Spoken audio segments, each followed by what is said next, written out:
Inside, the look was new as well.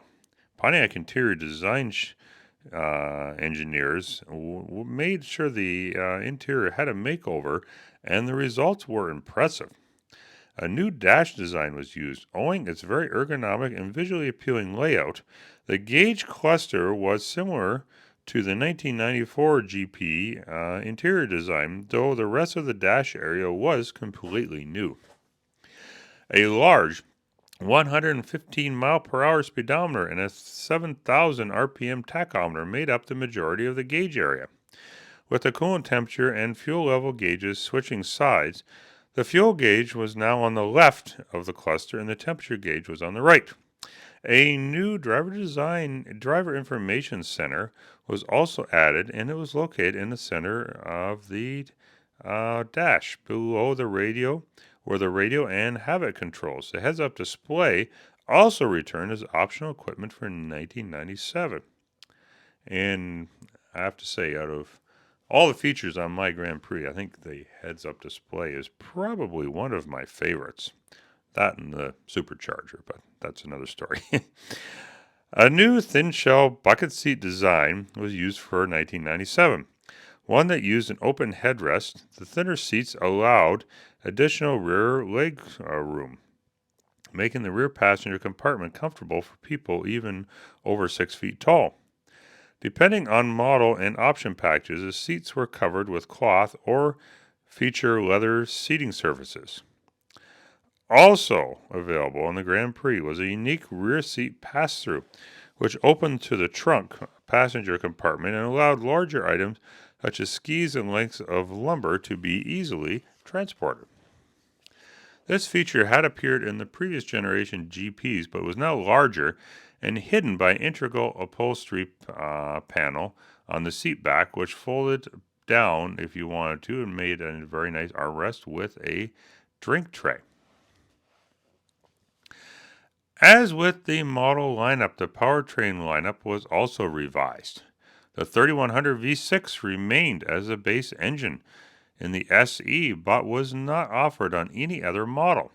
The twin dual-cam V6 was finally dropped, a victim of high production costs and long-term durability problems. The trouble is the engine became a warranty nightmare for dealers, with some dealers reporting 100% replacement rates. Spun bearings and connecting rods exiting the engine block were common problems with this engine. Though if they were running right, they were a very impressive engine. Just unfortunately, the reliability just wasn't there. The mid-level Grand Prix GT received a version of the 3800 Series 2 V6 engine, which was first released in 1995 in the Pontiac Bonneville. The 3800 Series 2 was the latest upgrade to an engine that could trace its roots back to 1961 in the 198 cubic inch Buick V6. This updated version was a bent 6 design that featured a lower deck height, shorter rods and pistons, and a new cylinder heads with lightweight valve train that allowed for free revving performance right up to 6,000 RPMs.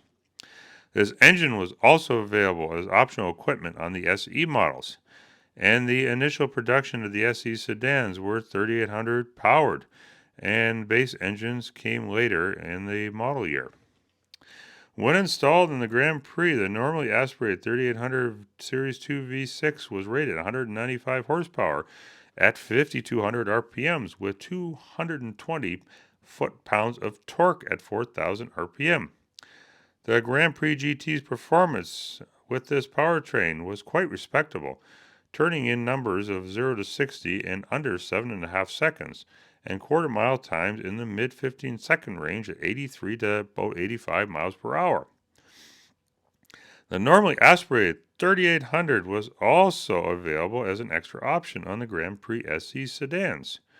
Regardless of the model, both 31 and 3800 V6s were mated with the 4T60E 4-speed overdrive transmissions. The top-of-the-line GTP was actually an option package on the GT, and as mentioned, was available in both coupe and sedan. The main difference between it and the GT is that it was its powertrain.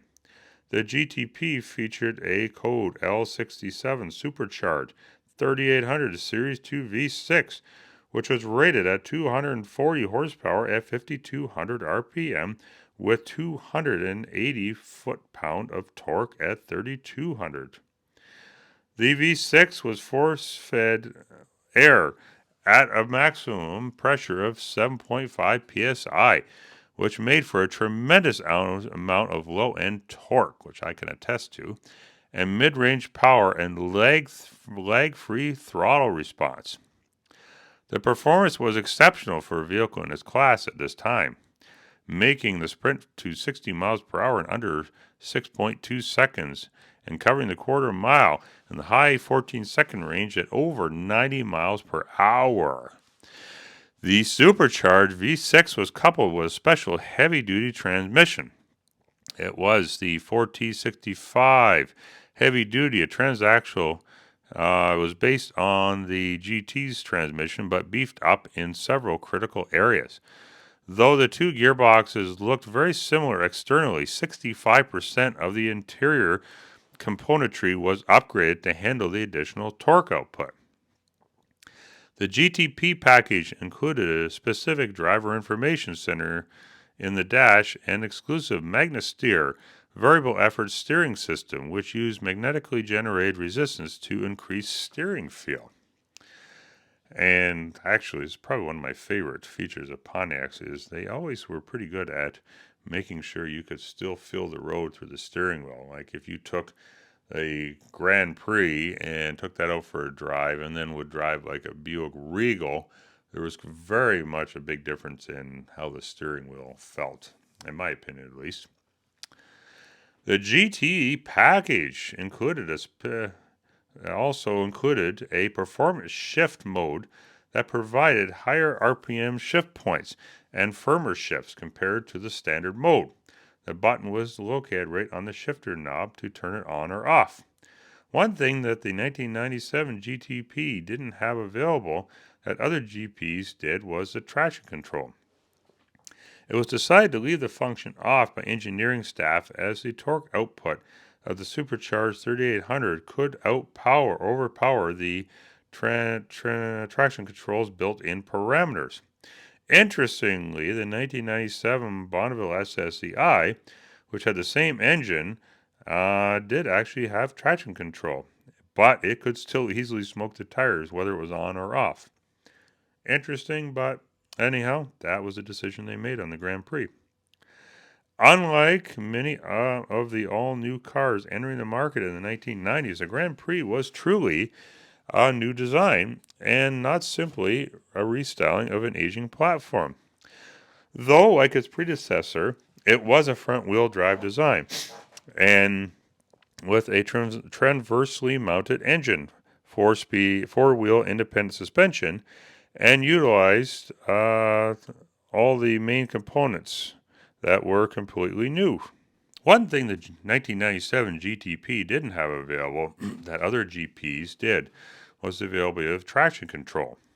It was decided to leave that function off by the engineering staff as the torque output of the supercharged 3800 could overpower the traction control's built-in parameters. Though interestingly, the 1997 Bonneville SSEI, which used the same engine, did have traction control, even though it could very easily smoke the tires whether or not the traction control is on or off.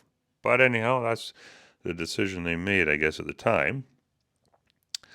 Unlike many other all-new cars entering the market in the 1990s, the Grand Prix was truly a new design, and not simply a restyling of an aging platform.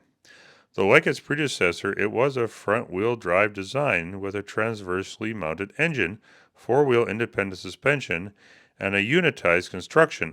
All of the main components were new. The only exceptions were the SE's base 3100 V6 and the transmission that went along with it in the non-supercharged models. Really, it's too bad at the time that they didn't turn the Grand Prix into a rear-wheel drive design, because that would have made it a really true performance car.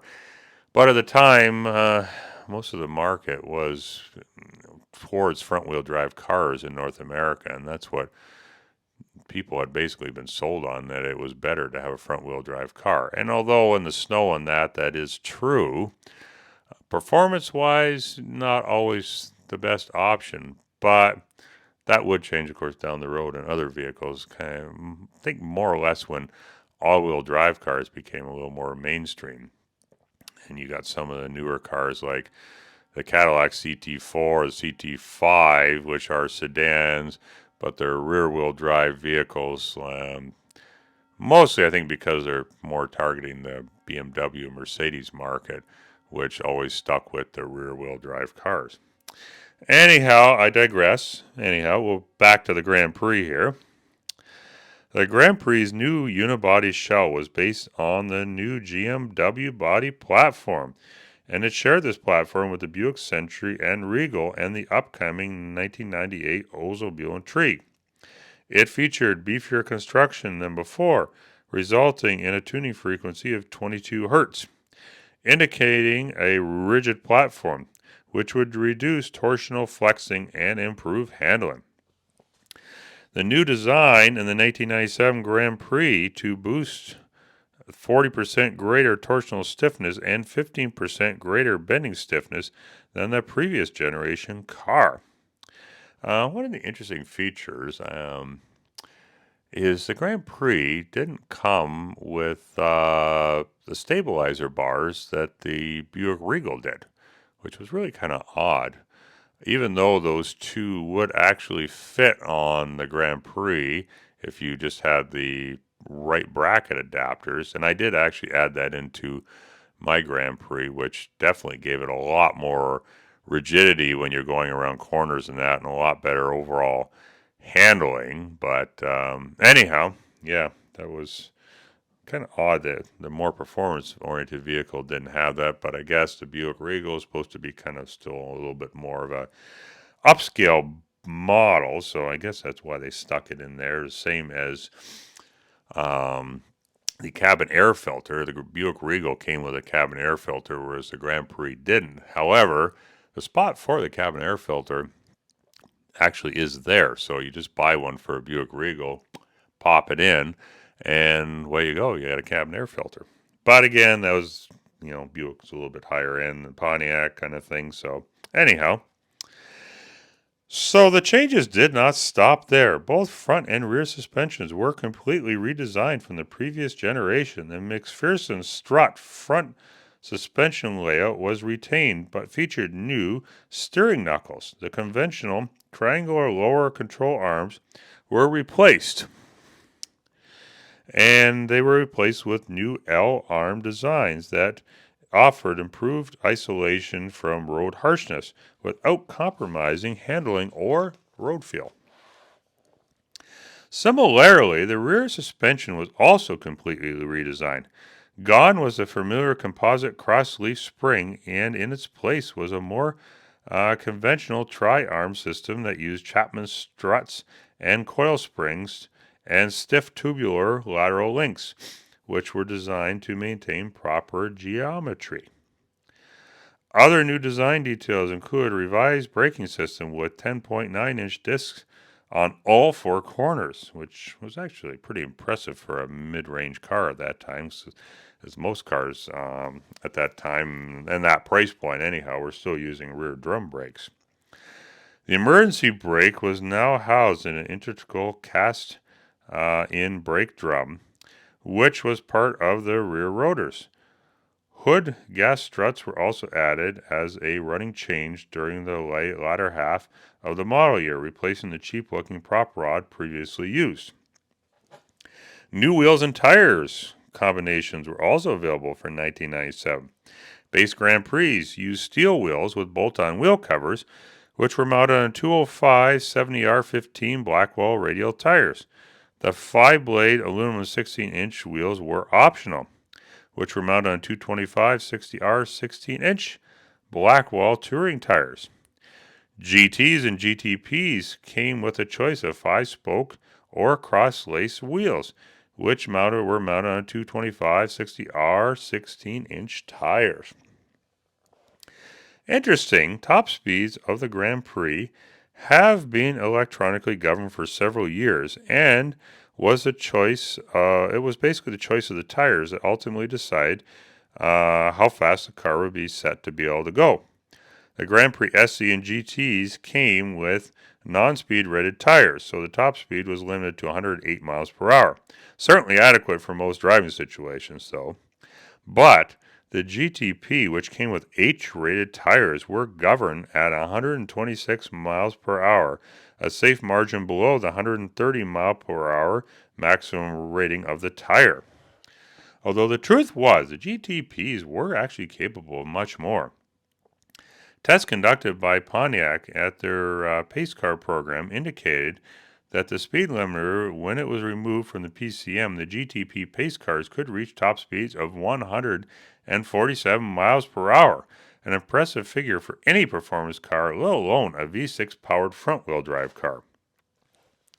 The reaction to Pontiac's new line of Grand Prix was very favorable, both by the market and motoring press at the time, who applauded the new car's improved styling, handling, and of course the impressive performance of the new 90-degree V6 engines, especially the supercharged L67. The 1997 Grand Prix represented a quantum leap forward in all areas, as you can see by this long list of improvements. One might expect sales to jump sharply from the lame duck 1996 model year, and the total production run was 159,140 units. As one might expect, with a complete redesign the previous year, there was little in the way of changes for the 1998 Grand Prix. Some electronic engine management changes were made, and the new traction control system was made available for the GTP as well this year. Though Grand Prix powered by the normally aspirated 3800 received a new transmission, a medium-duty version of the previous one used in the GTP, it took the name of that transmission, while the version used in the supercharged V6 became known as the 4T65E HD. Additionally, some new colors were available. Gold metallic, silver mist metallic, true green metallic were added to and a new interior color, oak, was made available. One new entry in the Grand Prix lineup was the introduction of the limited edition Daytona Pace Car replica based on the GTP Coupe. This new Grand Prix was built to capitalize on Pontiac's long association with NASCAR. Pontiac's had paced various races, including the Daytona 500 since 1959. More specifically, front-wheel drive Grand Prix had been pacing NASCAR events since the late 1980s. The Daytona Pace Car replica featured an exclusive color, Gulf Blue, as well as new 5-spoke Torque Star wheels, Daytona interior design badges, checkered striping, and specific exterior emblems.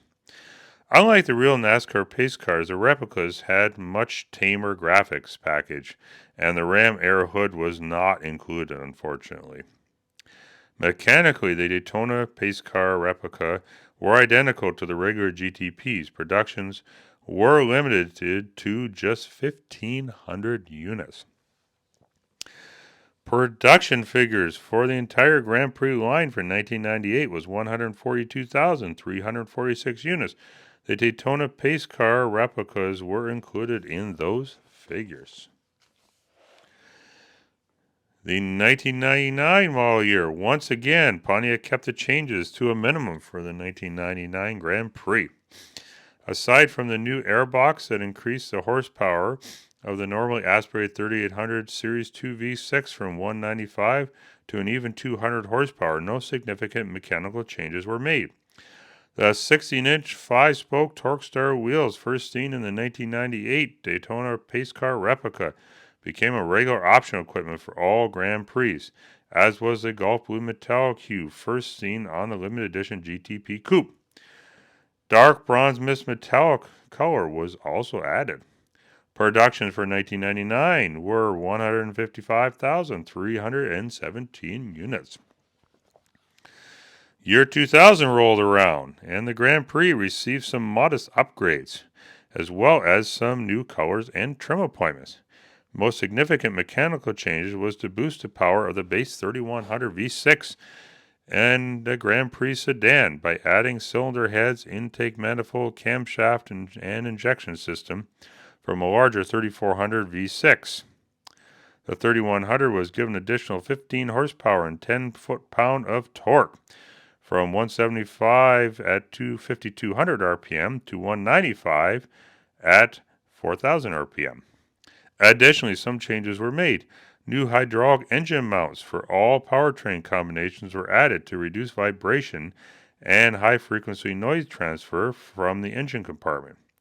Also, air induction reaction AI air systems were added to the 3100 and normally aspirated 3800 V6 engines in the GPs delivered to California, New York, and Washington, D.C., and 10 other states. This addition enabled the entire Grand Prix line to meet the low vehicle emissions standards, or in the case of the 3800 Series 2 V6, ultra-low emission vehicle standards. Some new exterior colors were added for the 2000 model year, including red fire metallic, navy blue metallic, and champagne metallic. A new Doral interior cloth was also added. Additionally, GM's famed OnStar communication system became available as a dealer-installed option for all Grand Prix in the year 2000. A pleasantly unexpected change came late in the 2000 model year. As a running change, the front fascia of the Grand Prix SEs that it had used in 1997 were replaced with the same unit used on the GT and GTP. This single change gave a look of uniformity to the entire line and added some upscale feel to the entry-level machine. The entire nose was body-colored, and there were no accent color added. The rear fascia was also used on the SE, was retained from the single exhaust outlet. And I have to say, this is probably one of the best changes they made to the exterior in the Grand Prix, because I was really never a favor of that front nose on the SE. I know some people liked it, but I don't know. For me, it just wasn't something that I liked. One other color was also introduced, Galaxy Silver. Though it was only available on the new Grand Prix GTP Daytona Pace Car replica, like the 1998 version, this new edition was based on the GTP Coupe and featured specific graphics, badging, inspired by the actual Daytona Pace cars, but toned down significantly in appearance. Other distinctive features exclusive to the Daytona 500 pace car replica included specific tri-spoke 16-inch aluminum wheels, functional hood heat extractors, a unique rear spoiler, and aerodynamically designed roof fences, and bright twin exhaust tips. The inclusion of those tips was inspired by the 1999 Thrasher Grand Prix from the SEMA car show, which I will cover in a later video separately. Inside, more was done to the Daytona 500 pace car replica than in 1998. In addition to the Daytona emblems added, the leather seats inserts were trimmed in contrasting light gray color. Similarly, the dash console trim plates were also painted in the same contrasting gray, and a total of 2,000 of these units were built. Production numbers for 2000 model year were 172,811, and the Daytona pace car replicas were included in this number.